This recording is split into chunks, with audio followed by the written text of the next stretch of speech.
if you can see the snorkelers.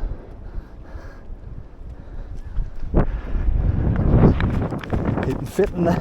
Be cold in there, mind. I'm running past. Here's the Derby, the old Derby. On the right, we'll have a little walk down here. I'm sorry. It isn't that cold. Here we go, back again with another match day preview. And yes, if you thought I'd be out there running about in this gale-forced winds, you'd be wrong. So what I did a video last night of running around the Sunderland Marina, Sunderland Pier, and up to the old Sunderland Roker Park where that used to be, where you still have the centre spot in the middle of the housing estate.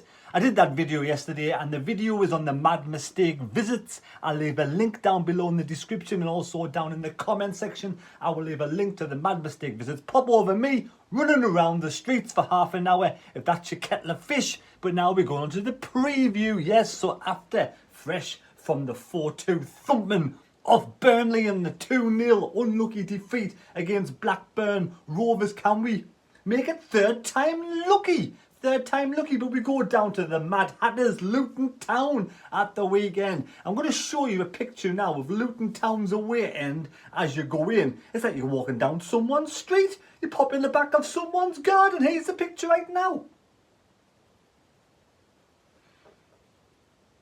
Oh, you're back, sorry. Right, so the Hatters were formed back in 1885, 137 years young. Kenilworth Road is where the Sunderland fans will be going if they're going to the match of the weekend. Yes, Kenilworth Road, 10,000 plus people are allowed to go in there. And 1905 was when Kenilworth Road was born, was formed, was built back in 1905, and it was opened the same year. Now, Nathan Jones, yes, Nathan Jones has had 2 spells at Luton Town. Nathan Jones, 49 years of age. His first time he was at Luton, he had 170 games in charge, 87 wins, 46 draws, 37 defeats with a 51% win ratio. Then he pissed off. I think it was to Stoke. And then the Luton fans were singing like, Nathan Jones, you've been gone too long. So he came back. Yes, he came back the following season. 129 games. Now he's been in charge. 53 wins, 35 draws, 41 defeats with a 41% win ratio, 10% down. But in the Championship, it's always going to be more difficult. But in the Championship, Luton did really well last season. I can't quite remember if they almost made it to the playoffs, as if they made it to the playoffs, but they did have a brilliant season. And this season, they're doing okay as well. They're in 9th place. They played 16 games, the same as Sunderland, who were 5 positions lower, but they've won 6, drawn 6, and lost 4. Sunderland have done 5, 5, and 6. They got a +2, we got a +1. A win on Saturday will put us above Luton in the table. Now, Luton's last few results have been strange lot of results these. They got smashed against Watford 4-0 away, but they beat Norwich 1-0 away. That was a fantastic result down the Carrow Road. They beat QPR, another fantastic result, 3-1 at home. They drew against West Brom, but at home they let 3 goals in against Huddersfield. It was 3s apiece, and then they beat Hull away. So some very strange mixed bag of results there, but overall, they're having another good season. Great bunch of fans. A few of them sometimes pop on here and watch the videos. Carlton and Morris got the winner against Norwich, and he's 26 years of age. He had 10 games when he played for Luton, and he scored 6 goals already. Absolutely fantastic. Now, head-to-heads against Luton.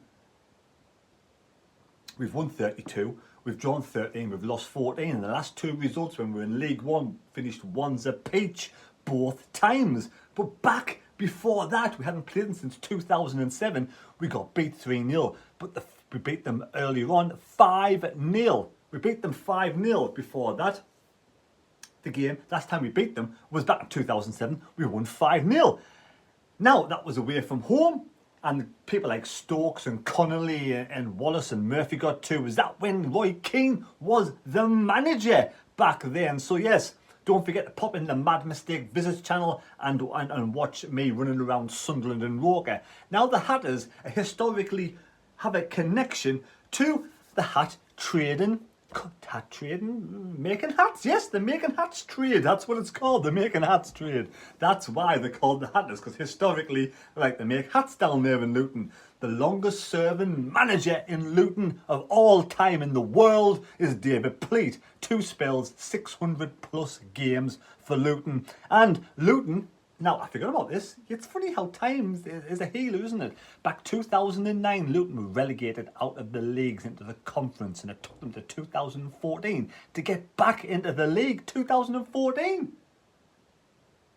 It's the first time in the 89 years history they were relegated out of the leagues, and now they're better than Sunderland, higher than Sunderland. So well done, Luton. Absolutely fantastic. Very difficult game with Nathan Jones and co. And like I said before, 10,000 people are only allowed in the ground. So I don't know what the allowance is for Sunderland, but obviously it's very difficult. Now here's the team I'm going to pick. Now don't shout at me when I put this board up, because I know straight away some people will go, what you doing, what you doing, what you doing? But I want to go down there and I want to get a clean sheet. That for me is the main priority, and we'll sneak a goal. So this is my team, okay?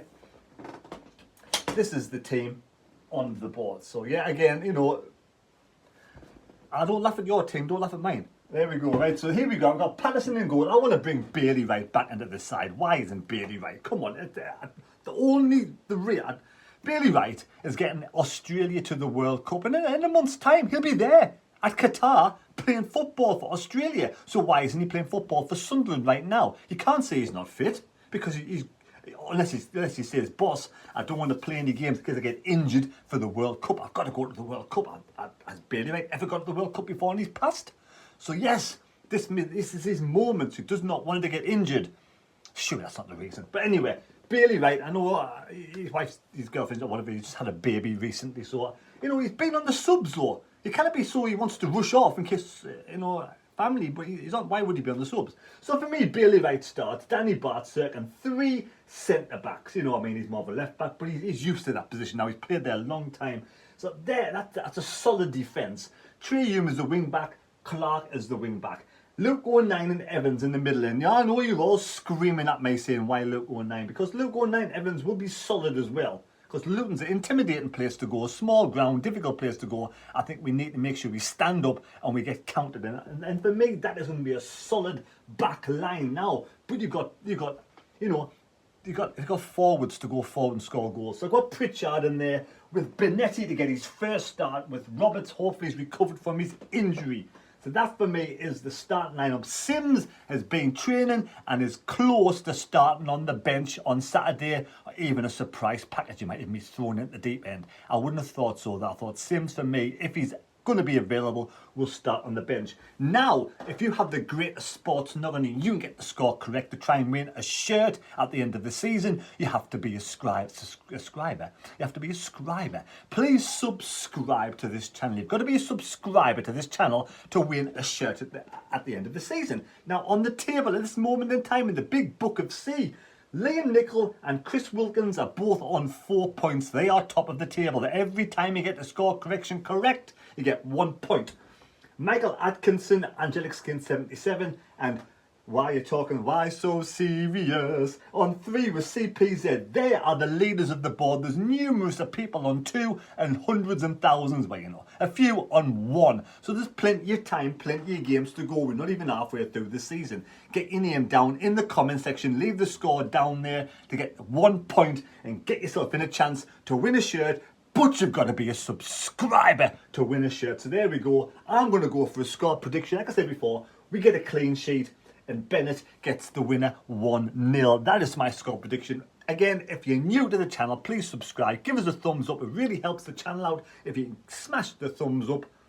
And a link down below in the Mad Mistake Visits. I'm 170 more away from 1,000 subscribers. That's the aim for that channel, to try and get 1,000 subscribers. Pop over there, watch me run around Roker Pier up to where Sunderland used to be and getting lost in the back streets. So I hope you've enjoyed it. 3 points for Sunderland live stream coming your way. I will be doing a live stream on Saturday.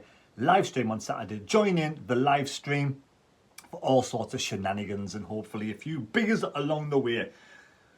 Might be video after this at some point later on the week. You don't know what happens and what turns up. Catch you later. Thank you for watching. Take care. God bless me. God go with you. And we'll see you later.